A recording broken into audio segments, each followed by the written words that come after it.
O que tem de filho do diabo mercenário atrás de púlpito hoje engravatado, de Bíblia na mão pregando, falando Jesus, Jesus. O que tem hoje é impressionante. Parece que Pedro estava assistindo uma televisão. Impressionante. Inigualável essa revelação. Amém. Evangelho de João, no capítulo 11, diz: um certo homem chamado Lázaro, de Betânia, da aldeia de Maria, de sua irmã Marta, estava doente. Esta Maria, cujo irmão Lázaro estava doente, era a mesma que ungiu com óleo perfumado o Senhor e enxugou os pés com os próprios cabelos. Assim sendo, as irmãs de Lázaro mandaram dizer a Jesus: Senhor, eis que aquele a quem amas está enfermo. Ao saber do ocorrido, disse Jesus: essa enfermidade não terminará em morte, mas sim para a glória de Deus, para que o Filho de Deus seja glorificado por meio dela. Jesus amava a Marta e a irmã dela e a Lázaro. Contudo, quando soube que Lázaro estava doente, ficou mais 2 dias no lugar onde estava. Depois disso, falou a seus discípulos: vamos voltar para a Judéia. Ao que lhe advertiram os discípulos: Rabi, há pouco os judeus tentavam apedrejar-te, e mesmo assim estás indo para lá outra vez? Jesus lhe respondeu: não são 12 as horas do dia? Se alguém caminhar de dia, não tropeça, porque vê a luz deste mundo. Mas se caminhar na noite, tropeça, porque a luz não está nele. Tendo dito essas palavras, prosseguiu explicando-lhes: nosso amigo Lázaro dorme, mas eu vou lá para despertá-lo. Então seus discípulos lhe disseram: Senhor, se ele está dormindo, vai ficar melhor. Entretanto, Jesus lhe havia falado da morte de Lázaro, mas os discípulos pensaram que Jesus estivesse se referindo ao repouso do sono, ao que Jesus lhes disse claramente: Lázaro morreu, e para vosso bem estou alegre por não ter estado lá, para que agora possais crer. Sendo assim, vamos ter com ele. Então Tomé, chamado Dídimo, disse aos seus companheiros discípulos: vamos também nós para morrermos com ele. Ao chegar, encontrou Lázaro já sepultado havia 4 dias. Ora, Betânia ficava próxima de Jerusalém, cerca de 15 estádios. E muitos dentre os judeus tinham vindo juntar-se ao grupo de mulheres que procuravam confortar a Marta e a Maria pela morte do irmão. Assim que Marta ouviu que Jesus estava a caminho, saiu ao seu encontro. Maria, no entanto, ficou sentada em casa. Disse Marta a Jesus: Senhor, se estivesse aqui, meu irmão não teria morrido, mas sei que mesmo agora, seja o que for que pedires a Deus, ele te dará. Jesus então assegurou-lhe: o teu irmão ressuscitará. E Marta lhe disse: eu sei que ele vai ressuscitar na ressurreição no último dia. Esclareceu Jesus: eu sou a ressurreição e a vida. Aquele que crê em mim, mesmo que morra, viverá. E todo aquele que vive e crê em mim, não morrerá eternamente. Tu crês nisto? Ela lhe afirmou: sim, Senhor, eu creio que tu és o Cristo, o Filho de Deus que havia de vir ao mundo. Amém? Não poder sentar? Essa versão da King James corrigida, King James atualizada, né? King James atualizada, ela tem alguns erros de pontuação. Como se você observar aqui, no verso 23, Jesus assegurou-lhe: o teu irmão ressuscitará. Ora, mas termina com ponto de exclamação. Está errada. É ponto final. É um pontinho só. E isso é percebido também nesse mesmo capítulo, em algumas outras frases anteriores. A pontuação está errada, né? Porque aqui Jesus, um ponto é uma afirmação. A esse ponto de exclamação, não, Jesus, teu irmão ressuscitará. Isso é uma exclamação, é uma coisa que não está se afirmando, está se exclamando. É um tipo de afirmativa ainda meio em sobressalto, e não é a realidade, porque aqui Jesus está afirmando: o teu irmão ressuscitará, ponto. Né? Então, se você pegar outras versões, da Sociedade Bíblica do Brasil, corrigida e atualizada, etc., vai ver que tem uma diferença de pontuação. Mas só para elucidar isso, que muitas vezes nós nem atentamos muito para a pontuação, porque o nosso conhecimento a nível de pontuação deixa a desejar, né? É mais fácil falar brasileiro do que português, né, irmão? Então, onde a gente fala mesmo é brasileiro, que todo mundo se entende, e vamos tocando a vida. Lá no Zap é um problema, irmão. Vixe!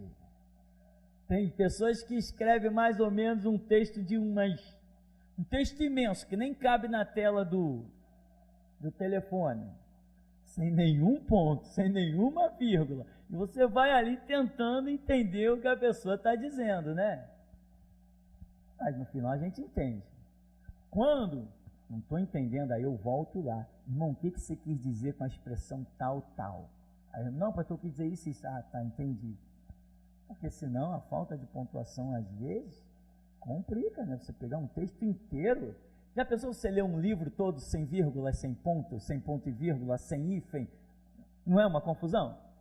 Assim é um texto pequeno também, dá no mesmo, né? Ah, pastor, eu sou muito velho para estudar esse negócio. É nada, irmão.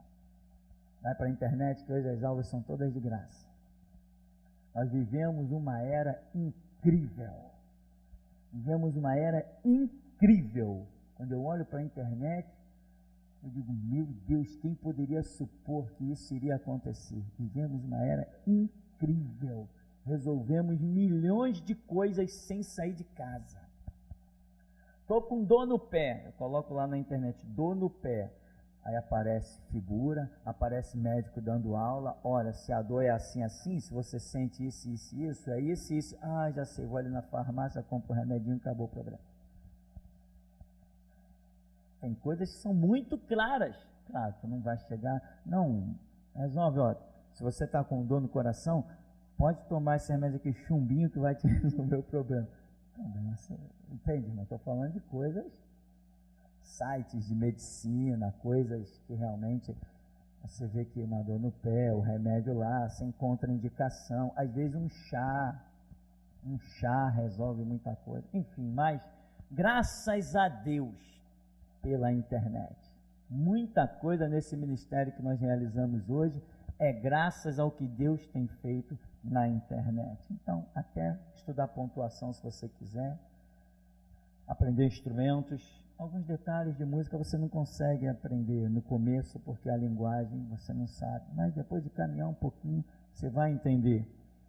Então, voltando ao nosso texto, esquecendo a pontuação, porque nós já conhecemos bem esse texto, eu acho que eu já li esse texto mais ou menos umas 100 vezes, são 30 anos de Bíblia na mão, e pelo menos 2 vezes por ano eu leio esse texto, pelo menos, assim, puxando para baixo. Então, esse texto aqui nós já devemos ter lido umas 100 vezes, mas não quer dizer que as lições cessaram. O texto cessou, mas as lições, não. Porque está escrito lá em Jeremias 33:3, clama a mim e responder-te-ei, e anunciar-te-ei coisas grandes e firmes que tu não sabes. Aumenta mais esse som, aumenta?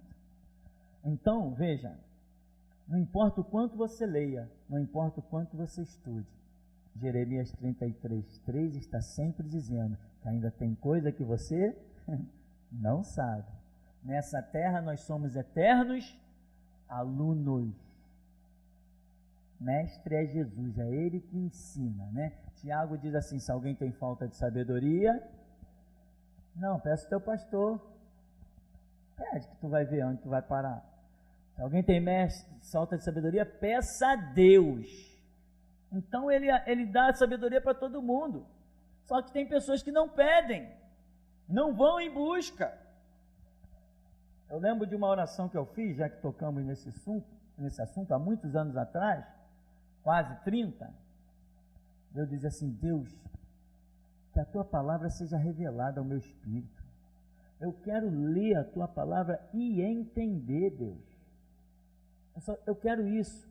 Um dia que apareceu uma pessoa pregando, falou assim, olha, Deus está dizendo que façam as suas petições, que Deus vai ouvir petições nessa manhã.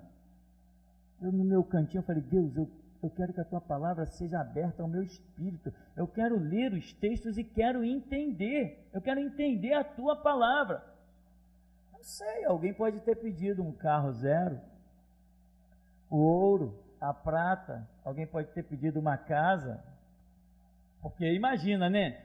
Olha, Deus está dizendo que nesta manhã Ele vai atender o pedido. Vai, Jesus, me dá um Empire State Building. Você falou que vai atender meu pedido. Me dá um Maracanã. O que, vai jogar bola? Não sei, alguns já seria para isso, né?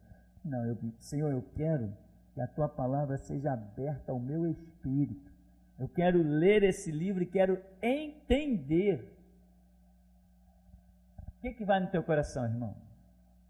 Se Jesus chegasse diante de você, se manifestasse a você, como se manifestou a Salomão, pede-me, o que Jesus falou? O que tu quiseres. Caramba! O que é uma mente mercenária, voltada para o bem material, e o que é uma mente espiritual.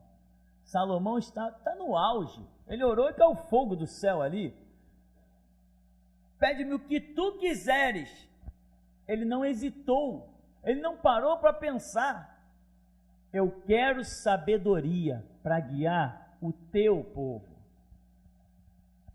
Deus falou, eu me agradei tanto, Salomão, tanto. Antes de ti ninguém teve tal sabedoria e depois ninguém terá. E por que tu não pediste ouro, prata, nem a morte dos teus inimigos? Tu vais ser o camarada mais rico do mundo. Vem Jesus e prova que ele foi o mais rico mesmo, porque chega lá em Mateus 6,33, fala com os discípulos ali e diz assim, olha, olhai os lírios do campo, e eu vos afirmo, nem mesmo Salomão, em toda a sua glória, se vestiu como nenhum deles. Jesus usou a referência máxima do homem que teve a maior glória naquela era. Nem mesmo Salomão, se fosse hoje, pode ser que Jesus dissesse assim, nem mesmo Bill Gates se vestiu tão belamente como este lírio dos campos. Irmão, você pode ter roupinhas aí de 5, 6 reais, mas no mundo espiritual, quem te vê muito lindo, irmão. Nem esse rosto que você se olha no espelho, nem ele não existe na verdade. Todas as primeiras coisas serão passadas, inclusive essa cara feia que eu tenho. Não sei o que a minha esposa viu em mim, mas acredite, vai ser tudo novo. Esse corpo que é corruptível vai se revestir de incorruptibilidade. Que mundo que não nos aguarda, hein? Que coisa tremenda.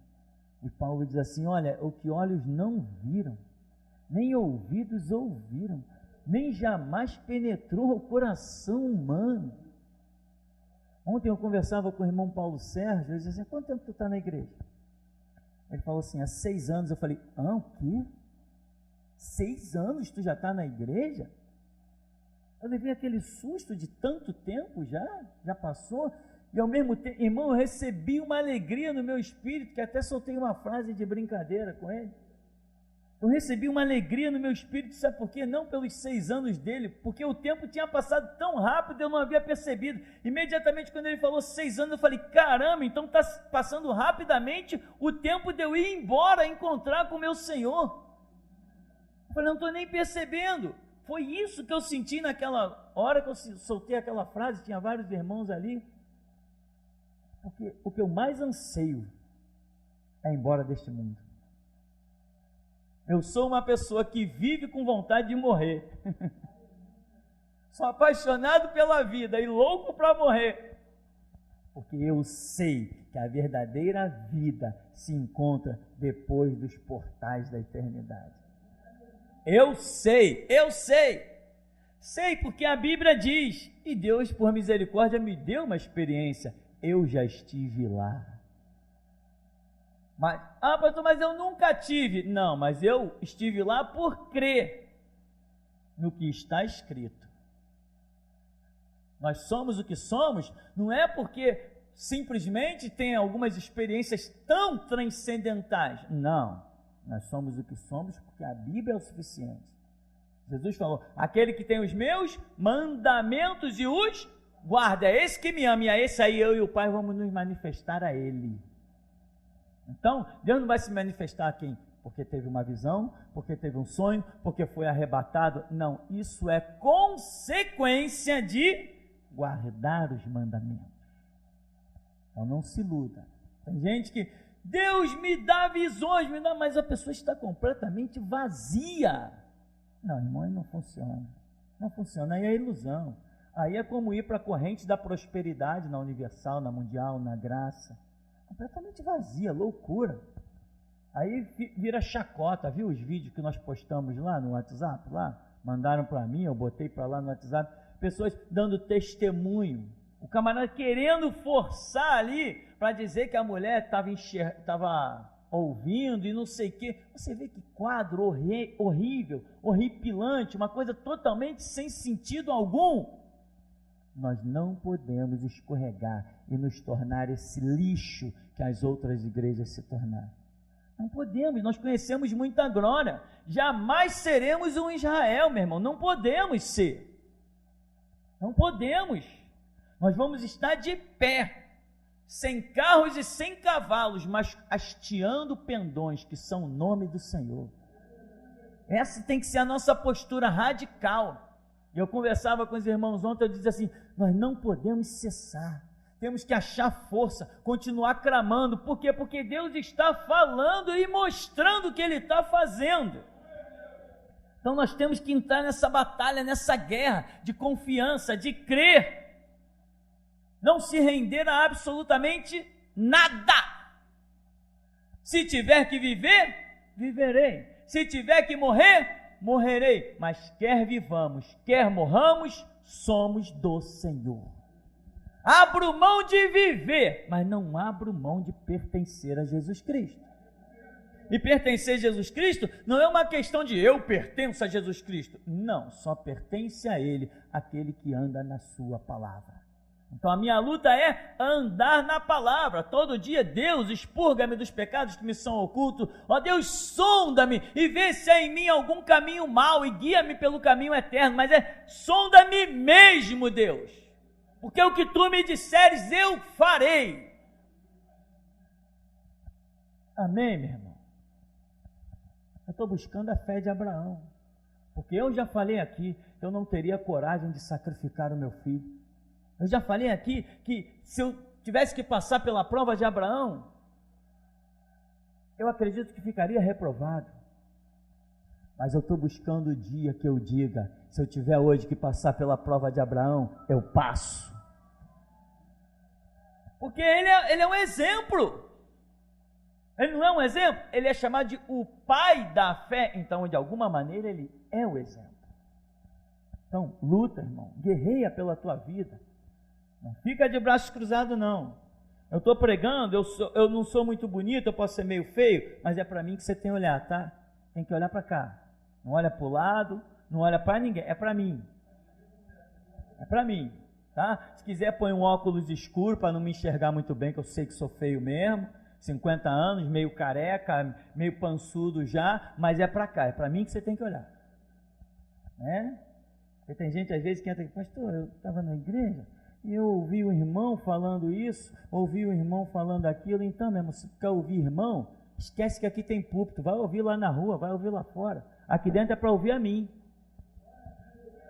Você vai entrar aqui é para quê? É para ouvir a mim. Entendeu? Agora, se quer ouvir outras vozes, vai ouvir lá fora. Aqui dentro só tem um pastor. Aqui dentro só tem um líder. Não, porque pastor, o irmão ali... Que irmão, irmão? Aqui dentro só tem um pastor, igreja só tem um pastor. Não, mas eu fui lá na Assembleia de Deus, lá tinha um monte de pastor em cima do púlpito.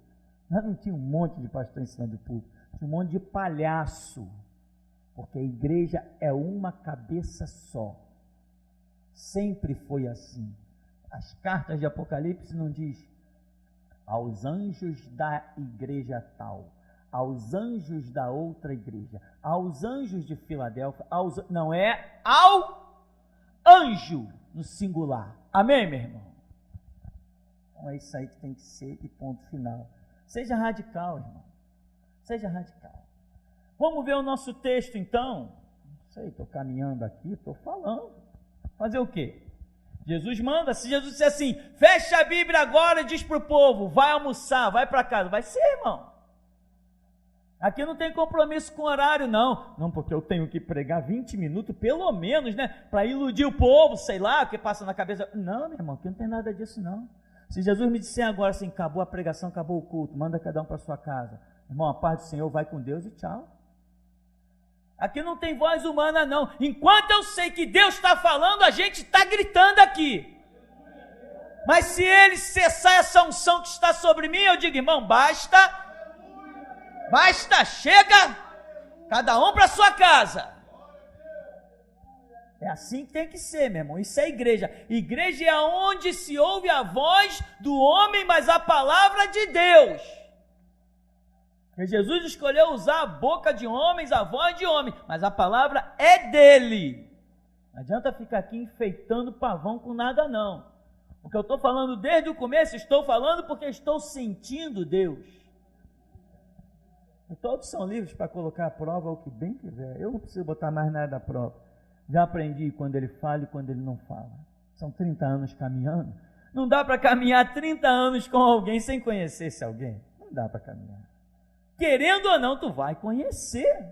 Porque também alguém para andar 30 anos contigo, é porque vai se dar a conhecer a você. Eu e Jesus somos assim, nós somos um.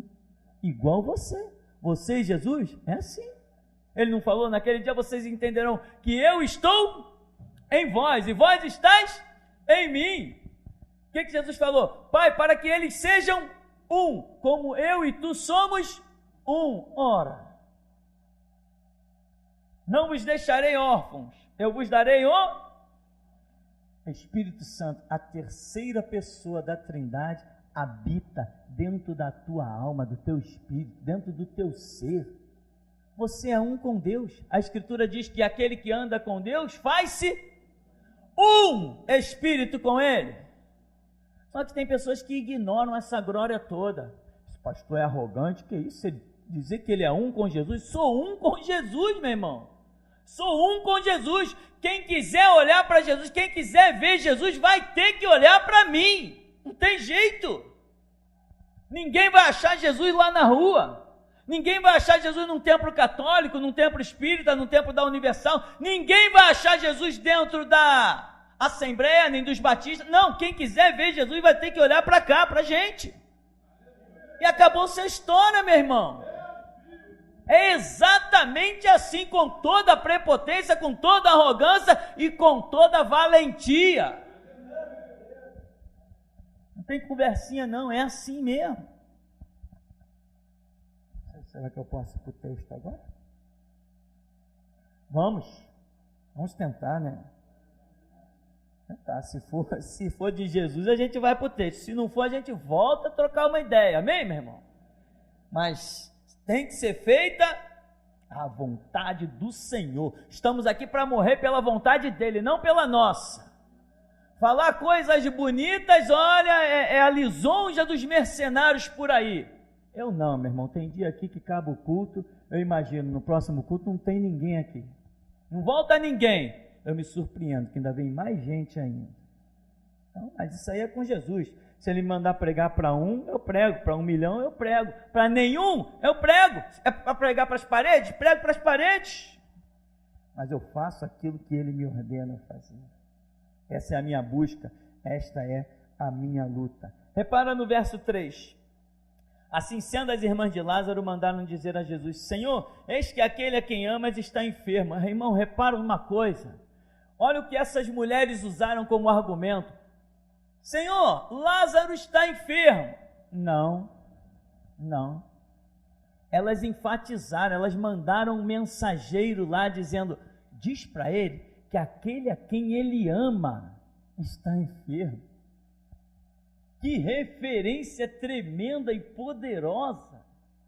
não mencionaram o nome de Lázaro. Vai lá e diz para ele que aquele a quem ele ama está enfermo. Quando ele ouvir isso, que é aquele a quem ele ama, ele vai saber quem é. Coisa gloriosa. Irmão, você não sabe como é delicioso ouvir a voz do espiritual falando ao teu ser: tu és um homem muito amado. Eu ficava pensando em Daniel, quando o anjo chegava para Daniel e dizia assim: Daniel, tu és homem muito amado. Eu passei a minha juventude pensando nessa frase. Para o anjo vir, pelejar, chegar até Daniel e dizer: tu és um homem muito amado. Eu ficava me extasiando com essa frase. E passaram-se anos, com mais ou menos 20 anos de caminhada, eu ouvi a mesma frase: tu és um homem muito amado. Eu me assustei quando eu ouvi. Passaram-se 20 anos de caminhada cristã e eu ouvi essa frase. Eu falei: caramba, que coisa. Eu já sabia que Jesus me amava. Ele morreu na cruz por mim. Isso é amor. Mas você ouvir uma frase dessa assim, do nada, né? Tu tá tocando a vida e alguém chega: tu és um homem muito amado. Assim te manda dizer o Senhor. Hã? Caramba, parece que tudo se fez novo. Você acha que Jesus não quer dizer isso para todos? Porque amar, nós sabemos que Ele ama. Mas Ele fez questão de me dizer. Então, no verso 3, Senhor, sabe quem está enfermo? Quem você ama. Jesus falou assim: ah, caramba, Lázaro está enfermo. Né? Os mensageiros dizem lá, assim que as irmãs de Lázaro mandaram dizer, Jesus: Senhor, aquele a quem tu amas está enfermo. Ao saber do ocorrido, disse Jesus: esta enfermidade não terminará em morte, mas sim para a glória de Deus, para que o Filho de Deus seja glorificado por ela. Irmão, a velha frase: a morte para nós não é fim, pode ser apenas um recomeço glorioso. O que foi Lázaro antes desse falecimento e o que foi Lázaro depois, as experiências de ter estado já, como diz a Escritura, 4 dias, o corpo já em decomposição. Como que esse homem voltou? Por que esse homem viveu essa experiência? Tem um porquê. Tem algumas experiências que são só para aqueles a quem Jesus ama. Mas pastor, você falou que Jesus morreu por todos. Todos são amados? Sim. Todos são amados por Deus de forma igual. O amor de Deus por nós, vamos até jogar nesse prisma, irmão, é igual. Ele nos ama igualmente. O sangue derramado por um é o sangue derramado por todos. Porém, difere da maneira como nós amamos Ele. Simão, 2 homens tinham dívida. Um devia 5 denários e o outro devia 10 denários, Simão. Ambos foram perdoados pelo seu senhor. Simão, qual dos dois amará mais o seu senhor? Bom, mestre, eu suponho que foi aquele a quem foi perdoado 10 denários. Respondeste certo, Simão. Então, irmão, Jesus perdoou o que de você? 1 denário? 2, 3, 5 ou 10? Quantos denários Jesus perdoou de você? É o seu entendimento desse perdão que vai te fazer amá-lo. A mim ele perdoou 1 milhão de denários. Não, pastor, mas você nunca foi um estuprador, você nunca vendeu drogas, nunca assassinou ninguém, nunca praticou pedofilia. Aquele lá fez, então aquele lá Jesus perdoou mais. Não, o perdão de Jesus, maior ou menor, não está relacionado aos nossos feitos, mas a nossa compreensão do quanto nós lhe somos gratos pelaquilo que ele fez nas nossas vidas. Então, a mim ele perdoou 1 milhão de denários. E às vezes ele perdoa um estuprador, perdoa, claro, perdoa o estuprador, perdoa o homossexual, perdoa a prostituta, perdoa todo mundo. O sacrifício dele é igual por todos. É igualzinho, mas igualzinho, é só a morte na cruz e acabou a história. O sacrifício é igual por todo mundo. Mas como eu aceito isso, é que vai fazer a diferença. Tem pessoas que Jesus morreu por ele na cruz, ele entende, ele aceita, ele recebe o perdão e ele toca a vida dele. Eu não, eu entendi, eu recebi, eu aceitei o perdão e disse, não quero mais viver, se não for para te servir. Lá no Antigo Testamento tem a simbologia do servo da orelha furada. O camarada vencia o tempo dele, da escravidão, e ele recebia a palavra de alforria do seu Senhor. Você está livre a partir de hoje, pode tocar a tua vida, está aqui o que te é direito, a tua família, os teus filhos, conforme dizia a lei de Israel. Ele chegava para o seu Senhor e dizia assim, não, eu não quero ir embora, eu quero continuar sendo teu escravo. Aí o Senhor dele pegava, furava a orelha dele, e dizia, então tá bom, essa furo na tua orelha prova que você continua sendo meu servo por livre e espontânea vontade, mas eu te dei a liberdade. Eu não quero deixar de ser escravo, eu quero ser escravo de Jesus. Ele me libertou da escravidão do mundo, dos homens. Olha uma frase dessa. Se escravo pode carregar uma frase dessa? Escravo nunca carregaria uma frase dessa. Isso é frase de quem é livre, muito livre. Que é isso? Então, nós escolhemos ser livres para servir a Ele. Aceitamos a liberdade, pegamos a liberdade. Senhor, obrigado pela liberdade, agora eu deposito toda a minha liberdade no teu altar. Então, irmão, a diferença não está no amor de Deus por nós. A Bíblia diz que Ele não faz acepção de pessoas. Mas, se eu me entrego mais do que o outro, ora, Ele vai atentar mais para mim. Né? O irmão Alexandre veio no final de um desses cultos, ele falou assim, pastor, poxa, eu esqueci de falar. Eu queria dizer, pastor, todos que se levantarem contra você, Deus vai abater. Porque Deus investiu muito na tua vida. Ele repetiu isso que o senhor já ouviu, olha. Anos atrás, antes do Alexandre chegar aqui na igreja, antes de muita gente chegar, eu sabia disso. Deus falou comigo uma vez até assim, lembra daquilo que eu dava o passo e o chão atrás de mim sumia? Aí vinha um raio, eu sumia com aquele raio, com aquele trovão, e daqui a pouco o raio vinha de novo, eu aparecia, e Deus falou comigo, eu investi muito na tua vida, eu te dei mais do que dei a eles, aos apóstolos, mas ai de ti se voltar atrás, ninguém encosta a mão em você, eu mesmo te mato. Jesus falou isso porque ele está me obrigando, ele é um opressor, ele é um ditador. Não, meu irmão. Ele sabia que essa palavra ia recair em boa terra, ia multiplicar 1, 100, 60, por 1 milhão. Ele sabia, essa palavra me exalta, ela não me denigre, ela não me oprime, ela me dá liberdade. Porque o sim de Deus é tão glorioso, o não de Deus é tão glorioso quanto qualquer sim. Nós estamos aqui para cumprir o projeto de Deus. Deus mostrou isso apenas para dizer, investi alto na tua vida, que não te aceito desviado. Mas eu já tinha dito para o meu Senhor Jesus, Deus, no dia que eu pensar em me desviar, nesse dia eu não consiga botar o pé para fora da cama. Que quando olhar em cima da cama, diga, morreu. Eu não quero viver se não for para servir a Jesus Cristo.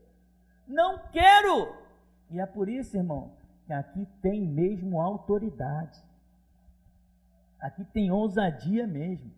Aqui ninguém tem medo de nada. Porque Deus não vai investir e daqui a pouco vem um pedaço de chumbo, uma bala perdida e frustrar todos os projetos de Deus. Isso é loucura. Loucura, irmão.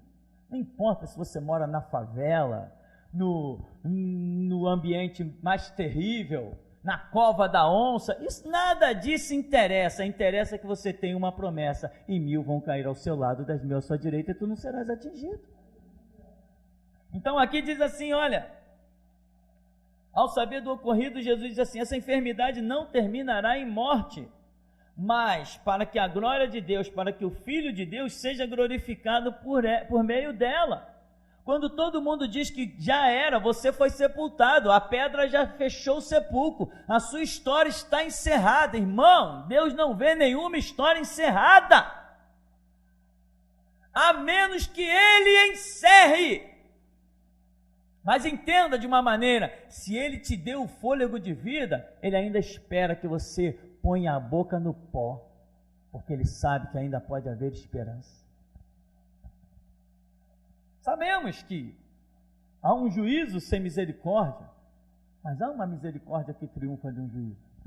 Então você tem que aproveitar o tempo da misericórdia. Se tem força, se você ainda tenha o ânimo, você sabe o caminho, se o caminho ainda está na tua memória, você conhece o caminho da palavra, você conhece o caminho da oração, de Mateus 6,6, você conhece o caminho de dobrar os joelhos, curvar a fronte, se você conhece esse caminho glorioso, usa o caminho,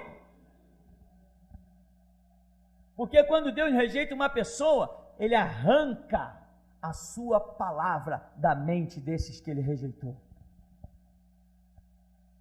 Arranca a revelação, o entendimento, a compreensão. As pessoas começam a andar como zumbi, perde toda a referência da Escritura, não encontram mais forças para nada. Se você tem força de chegar aos atos de Deus, é porque Deus ainda tem um plano. Saulo sai de Jerusalém, não saiu. Saulo perdeu o ministério. Saulo, o apóstolo Paulo, perdeu o ministério, que seria uma grande obra no mundo, no meio dos gentios. Paulo perdeu o ministério, mas não continuou servindo? Não, meu irmão, é isso, é assim. Perde a primeira guerra, mas vai e conquista a batalha inteira. Perde, como é que chama, né? Perdeu uma batalha, mas não a guerra, né? É isso aí, pode ser derrotado aqui, mas está de pé? Vai lá, se refaz e volta. É assim que funciona esse reino. Vigia, aquele que está de pé tem que cuidar para que não caia. No verso 4, Jesus diz que a enfermidade não é para a morte. 5, Jesus amava a Marta e a irmã dela, e a Lázaro. Contudo, quando soube que Lázaro estava doente, ficou mais 2 dias no lugar onde estava. Imagina, todo mundo, Lázaro está doente, cadê Jesus? Depois, Marta, se tu tivesse aqui, meu irmão não teria morrido.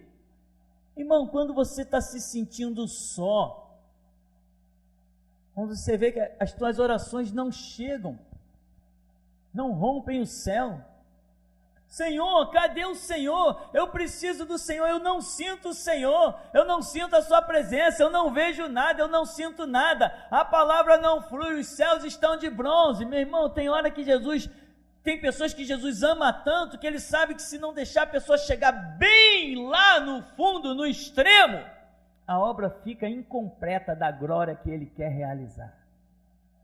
Jesus diz assim, olha, nosso amigo Lázaro está morto, primeiro ele está enfermo, e eu me alegro em Deus, em que eu lá não esteja, porque senão Lázaro ia chegar até Jesus, Senhor, estou mal. Ele ia olhar para o estado de Lázaro e dizer assim, caramba, não ia suportar ver Lázaro sofrendo. Quando ele não suportasse ver Lázaro sofrendo, ele ia chegar e ia tocar em Lázaro, Lázaro ia ficar curado. Ele diz, eu estou dando graças ao meu Pai que eu não estou lá. Sabe, meu irmão, que Jesus às vezes dá graça ao Pai por Ele não estar no teu lado. Claro, isso é uma simbologia, mas você está entendendo? Ou seja, não é que Ele não esteja do teu lado, é que Ele não está te permitindo sentir que Ele está. É porque Ele quer realizar algo muito maior do que o que nós podemos pensar. É muito moleza, às vezes a gente, Senhor, estou com uma dificuldade, me abre uma porta de emprego, pega o jornal, não sei agora, não sei nem se ainda tem jornal, né? Antigamente, pega-se o jornal, ou vai na internet, ou vai numa agência de emprego, pronto, estou trabalhando, Jesus me abriu a porta, amém. Mas Elias, não tinha. Elias, vai para tal lugar, tem um riacho lá em cima, tu bebe água daquele riacho lá. Quando Elias chegou lá, era pedra para todo lado, não tinha nenhuma árvore, nenhuma plantação, ele está escondido lá no meio das rochas por causa do sol, e ele olhou, e o que eu vou comer aqui? Daqui a pouco ele escuta o bater das asas do corvo, levando carne. Não, quando tudo diz que não, isso já é pregação de criança, né? Você já sabe disso. Quando tudo diz que não, você tem que dizer, estou aguardando, eu sei que o meu Redentor vive, e por fim ele vai se levantar. Se você não tiver essa postura, irmão, você não vai ver nada. Você tem que botar à prova a tua fé, desafiar o mal. Você tem que desafiar o mal. É muito fácil ligar para qualquer um, tem uma vaga de emprego aí? Tem. Vem cá trabalhar. Aí depois diz, Deus abriu as portas. Não, meu irmão, essas coisas muito naturais não é Deus não. Deus gosta de abrir portas impossíveis, para que todo mundo diga, verdadeiramente foi Deus. Se não fosse Deus, essa porta não se abriria. Sabe? Assim é com tudo, na enfermidade. Às vezes você recorre a todos os médicos, tem dinheiro, graças a Deus, condições, você vai nos melhores médicos, paga consultas de 200, 300, 400, 500, 700 reais, que é um roubo, pior do que traficante. Uma consulta de 5, 10 minutos, 700 reais, isso é um absurdo, isso é um roubo. Mas você vai lá e paga, porque você está com a tua esperança ali, você está desesperado, você quer aliviar as suas dores.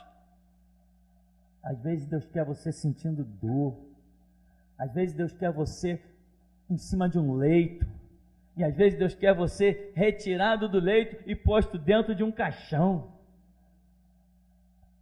Geração Jesus Cristo tem fé para ver o morto se levantar? Se temos, então que morra alguém, então, porque nós vamos clamar, e Ele nos ouve. É isso, Ele quer despertar a tua fé transcendental, para que você realmente veja a glória de Deus, senão tudo não passa de um clubezinho social, meu irmão. Tem um monte de gente dando testemunho aí, dizendo, Deus fez isso na minha vida, Deus fez aquilo outro, e tu está vendo que fez nada. Deus fez nada. O cara tinha um amigo, tinha influência, foi os braços da carne que abriram as portas para ele. A porta que Deus abre, meu irmão, sabe qual é? É aquela que ninguém viu que existia. Essa é que Deus abre. Ele abre portas aonde não há porta. É assim que funciona. Quando eu estava lá no zero, como já falei, e o Senhor vem e resolveu abrir uma porta para mim, vem e diz para mim assim, olha, vai para a tua casa e funda a minha igreja. Isso é porta que Deus abre. Isso é porta que Deus abre. Então, irmão, decretar a tua morte? Quando os homens dizem morreu, Deus pode estar dizendo assim, não, está nascendo novamente. É assim que nós temos que caminhar. Então, confiar em Deus é não se preocupar com o que vem pela frente. Irmão. No verso 15, e para o vosso bem estou alegre por não ter estado lá, para que agora possais crer. Sendo assim, vamos ter com ele. Então Tomé, chamado Dídimo, disse aos seus companheiros discípulos, vamos também nós para morrermos com ele. Aqui também é um erro de pontuação, é ponto final. Dídimo, parece uma palavra que significa gêmeo, né? Que esse Tomé tinha um irmão gêmeo, dizem os historiadores, todos por sinal. Tomé disse assim, vamos nós também, porque eles já estão discutindo, os judeus queriam te matar, e tu agora vai lá, vai voltar para o mesmo lugar que eles queriam te matar. E Jesus vai e fala das 12 horas do dia e tal, enfim, ainda não é chegada a minha hora, eu tenho uma missão, vamos lá. Aí Dídimo aqui, o Tomé diz assim, então vamos nós também para morrermos com ele.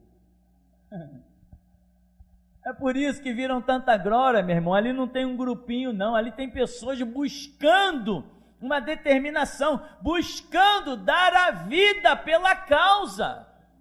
Ora, eles estão vendo Jesus expulsar legiões, eles estão vendo uma mulher tocar nas vestes de Jesus depois de 12 anos de uma hemorragia ficar curada.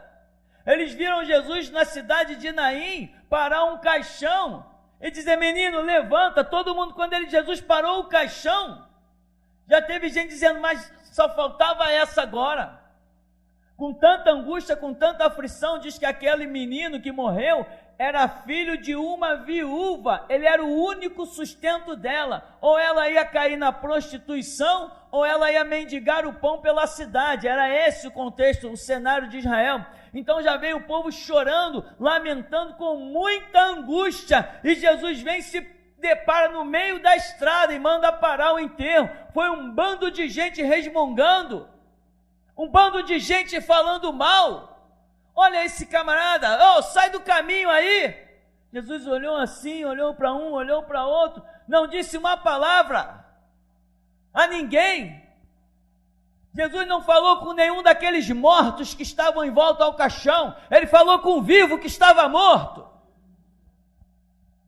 Morre, irmão, tu vai ouvir Deus.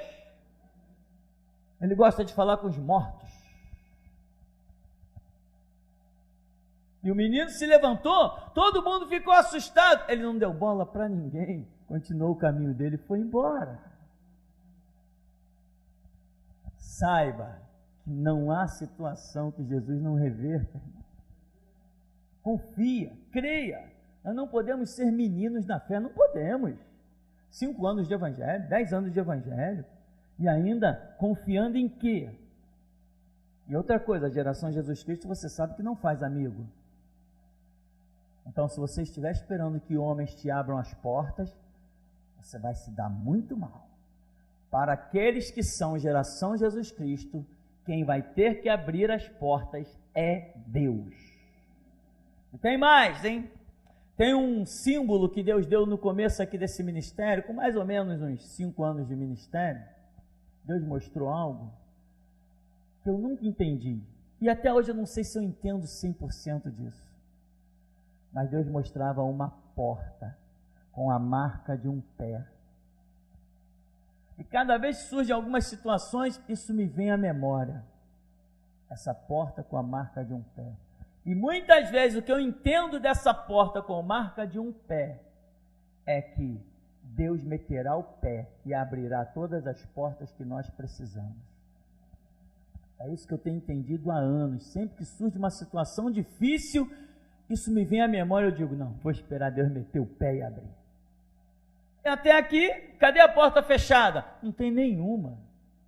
Não temos nenhuma porta fechada. Não tem nada aqui que a gente diga, irmão, estamos num desespero, estamos precisando realizar. Não, não tem nada disso aqui, nadinha.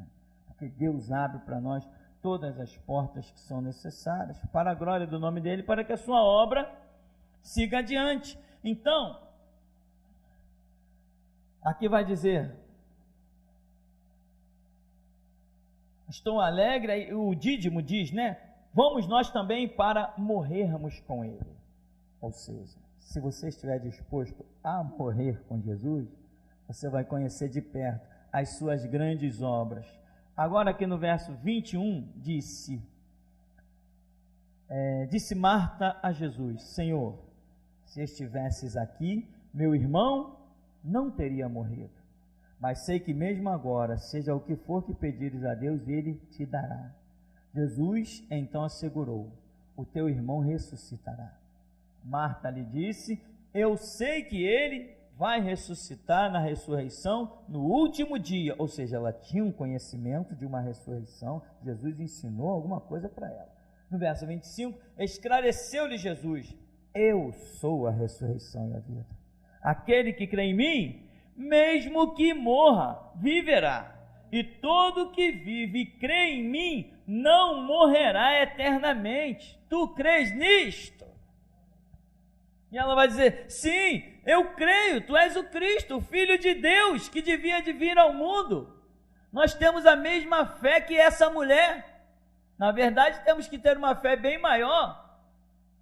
Porque o que hoje nós conhecemos e as experiências e o sustento de Deus, a sua igreja, ao longo de milhares de anos, 2000 anos de história, a nossa fé tem que ser bem maior do que essa mulher, mas ela já cria o suficiente para ver a glória de Deus. Nós temos que ver a glória e muito mais glória, porque o que está sobre nós é muito maior do que o que estava sobre ela.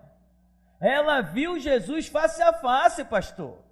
Ela tocou em Jesus, Jesus tocou nela. Ela viu maior glória. Não, ela não viu maior glória. Porque Jesus disse: eu vou para o Pai. Aquele que crê em mim fará as obras que eu faço e maiores, porque eu vou para o Pai. Então Jesus deixou bem claro que a partida dele para o Pai revelaria uma maior glória do seu ministério, do seu evangelho sobre a terra. Essa é a realidade.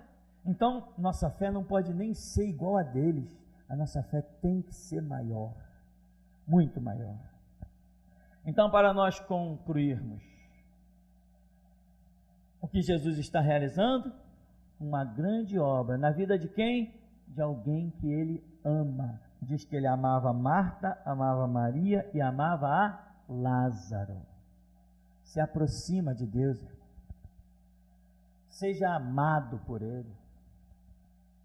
Porque, pastor, todos são amados? Sim, mas tem pessoas que recebem o ódio de Deus ao invés do amor. Porque não caminham como deveriam caminhar. Sentam dentro da igreja, mas não correspondem aos projetos de Deus. Israel era chamado povo de Deus, mas como que Deus os chama? Os prevaricadores. Aqueles que receberam uma missão, mas não cumpriram esta missão. Prevaricadores. Israel serve de exemplo para Deus? Alguém pode olhar para Israel e ver Deus? Sem chance. Ninguém, quem quiser achar Deus, não pode olhar para Israel, tem que olhar para nós. Nós somos o sal da terra, nós somos a luz do mundo. E Pedro deixou bem claro: olha, eu não tenho prata, não tenho ouro, olha para nós, o que eu tenho te dou, em nome de Jesus Cristo Nazareno, levanta e anda. Toda a glória de Deus hoje está sobre nós, toda dessa dispensação. Ainda vem coisa muito maior aí pela frente. Então Jesus está dizendo que aquele que eu amo não fica largado num túmulo. Aquele que eu amo não vai ser vencido pela enfermidade. Aquele que eu amo, eu vou trazê-lo, se for necessário, eu trago de volta. Agora, ainda tem um detalhe, irmão. Os judeus acreditavam numa ressurreição até o terceiro dia. Jesus amou este homem, Jesus projetou algo na vida deste homem que ele escandalizou, ele fez algo estarrecedor. Ele investiu na vida desse Lázaro de tal maneira que ele ultrapassou o terceiro dia. Sabe o que é deixar uma pessoa 4 dias? Quando ele falou tirai a pedra, a mulher falou assim: mas Senhor, tem 4 dias, cheira mal. E um historiador diz que quando Jesus manda tirar a pedra, alguém na multidão se levanta e diz assim: que isso que esse homem vai fazer? Esse morto está há 4 dias. Aí, que loucura, alguém tem que deter esse homem. E se preparam, vamos lá arrancar esse homem de frente desse sepulcro. Que loucura! E quando eles estão se preparando, Jesus já está dizendo: Lázaro, sai para fora. Sai para fora, irmão. Sai para fora, irmão. Entende? Sai dessa redoma, desse túmulo frio. Sai dessa morte que você inventou aí na tua cabeça. Desse comodismo, dessa letargia, dessa insignificância. Tudo isso está representado na morte de Lázaro, no corpo em decomposição, na sua fé que oscila, você que não aposta a vida ainda em Jesus Cristo. Lá fora está escrito, ensinando a morrer por Cristo. É o ápice, é o ponto alto desse ministério. Se você não tiver o objetivo de exercitar sua fé e aprender a morrer por Jesus Cristo, procura outra faculdade, você está no lugar errado. Todo dia aqui você vai ouvir que tem que morrer por Jesus Cristo. Porque ele falou a um servo cabeceiro, igual ao seu Senhor, e Paulo disse que ele morreu por todos, logo todos morreram para que os que vivem não vivam mais para si, mas para aquele que por eles morreu e ressuscitou. Esse é o projeto. Aquele que amar pai ou mãe mais do que a mim, não é digno de mim. Aquele que amar filho ou filha mais do que a mim, não é digno de mim. Aquele que amar qualquer coisa ou alguém, não é digno dele. E como diz lá para os judeus, como é que diz o verso para os judeus? Quem lembra? Amarás o Senhor, o teu Deus, sobre todas as coisas. Sabe o que são todas as coisas? A tua vida está incluída nessas todas as coisas. A vida de toda a tua família, de todos os teus parentes, o teu trabalho está incluído nessas todas as coisas. Tem alguns irmãos aqui que são história nesse ministério, que disseram, aqui é trabalho, não é para falar de religião aqui dentro não, e continuaram falando de religião até ser mandado embora. É assim que tem que ser mesmo. Vai ver se na mesa desses irmãos está faltando pão. Agora tem outros que não amam a Deus sobre todas as coisas, amam mais o seu trabalho. Não posso falar não, eu vou perder esse emprego, eu ganho 3.000 reais, onde é que eu vou arranjar um emprego de 3.000 reais? Então é melhor ficar calado, eu vou falar de Jesus na rua, mas aqui dentro não. Não, você não pode amar o seu trabalho mais do que o seu Deus, do que a palavra do seu Deus. É pagando o preço que se compra. Amém, meu irmão? Então, ficamos por aqui. Esse lugar é para se aprender a dar a vida pelo Evangelho de Jesus Cristo. Se não se tem esse objetivo, tem que se procurar outro lugar. Amém, meu irmão? Até aqui nos tem ajudado, Senhor. Assim que começou o culto, vieram 2 anjos ali de trás da janela, cada um com uma espada, e embainharam essas espadas no Senhor, Elias. Amém. Eu vi uma bandeira do Brasil grande, muito grande, enorme, como aquelas que são estendidas lá no Congresso, as maiores que tem, assim. Gigantesca a bandeira. E ela trepidava assim no ar. E assim diz o Senhor: trarei condenação sobre a nação. Amém. No louvor, eu quero adorar. Eu vi um grande anjo descendo do céu com suas asas abertas e adentrou na congregação pela porta. E ele tinha nas suas mãos arco e flecha e espadas. E ele entrou e saiu distribuindo para alguns irmãos. Amém. Assim que o irmão André começou a clamar, eu vi uma espada sendo embainhada nas costas dele. E lá no futuro, eu consegui ver ele lá no futuro, lá na frente, sacando essa espada, que foi embainhada nas costas dele hoje. Amém. Eu vi um anjo adentrar na congregação e ele vinha com um cajado. E esse anjo, ele não tocava os seus pés no chão. Ele veio sem tocar os seus pés no chão, e esse cajado que ele trazia era um cajado de ouro. Na ponta dele era redondo e tinha a estrela de Davi embaixo dele. E ele veio com esse cajado apontando para baixo, para a terra. E ele veio até o púlpito e entregou para o Senhor Elias. esse cajado, o Senhor pegou esse cajado com as duas mãos e sentou novamente na cadeira, essa cadeira de plástico ali. O Senhor sentou ali com esse cajado. E assim diz o Senhor: com esse cajado tu ferirás Israel e salvarás Israel. Amém. Eu vi agora nesse louvor final uma espada grande caindo, e essa espada ela tinha cordas, que nem cordas de violão.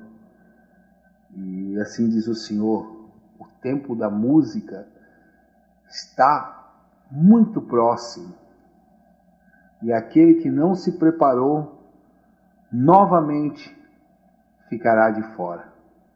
Amém. Eu vi também vários anjos na frente do púlpito tocando instrumentos de sopro, aqueles instrumentos que nem trompete, trombone. Eu vi eles tocando esses instrumentos na frente do púlpito. Amém.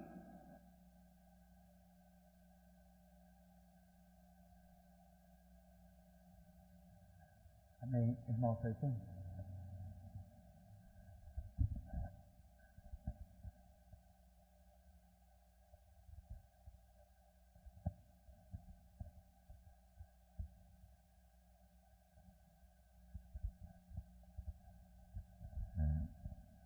Paz, igreja. No começo, pastor, do culto, eu vi o senhor adentrar como se fosse um quartel, e tinha vários soldados lá dentro, e tinha um homem num lugar alto, parecia um comandante. Quando o senhor passava naquele pátio e subia, o senhor olhava para aquele homem, estendia a mão, ele era pulverizado. Depois Deus mostrava os soldados que estavam à frente, e eles tiravam as roupas e ficavam nus e de joelhos naquele quartel. Quando cantava aquele segundo louvor, Deus mostrava a congregação todos com vestes, uns com vestes brancas e outros com vestes branca e preta. E alguns irmãos tinham um cap na cabeça. Era o irmão Rafael, o irmão Carlos Generoso, o irmão Paulo Sérgio e o irmão Afonso. Eles tinham um cap na cabeça. Teve um irmão aqui dentro hoje, e no começo do culto, ele pensou algo. Aleluia. Quando ele pensou, desceu 2 anjos neste lugar. Um tinha uma bandeja na mão, e nessa bandeja tinha uma seringa. Dentro dessa seringa havia sangue. Esse anjo, o que estava na frente, pegou essa seringa com sangue e foi até a frente desse irmão e ficou olhando para a cara dele, ficou olhando o semblante dele, como se esperasse algo dele, pastor. E ficou com aquela seringa na mão, porém, ele não injetou o que ele tinha nesse irmão. Deus manda dizer, irmão, que a palavra de hoje foi muito direcionada para ti, e você sabe que Deus está falando. Tem outro irmão aqui dentro, pastor, que Deus manda para ele: o que você está passando não é para a morte, é para glorificar o seu nome. E só depende de você, irmão. Quando o senhor falava que esperava sair logo daqui, que é o sonho, Deus dizia, pastor, que ainda não é a hora, que por sua causa muitas pessoas serão salvas, porém muitas também morrerão. E quando o Senhor falava que só o Senhor é pastor, que o Senhor não reconhece ninguém, Deus mostrava 3 setas brancas, e nessas setas estava escrito: o único. Aleluia. Amém. Foi essa a visão que Deus me deu hoje.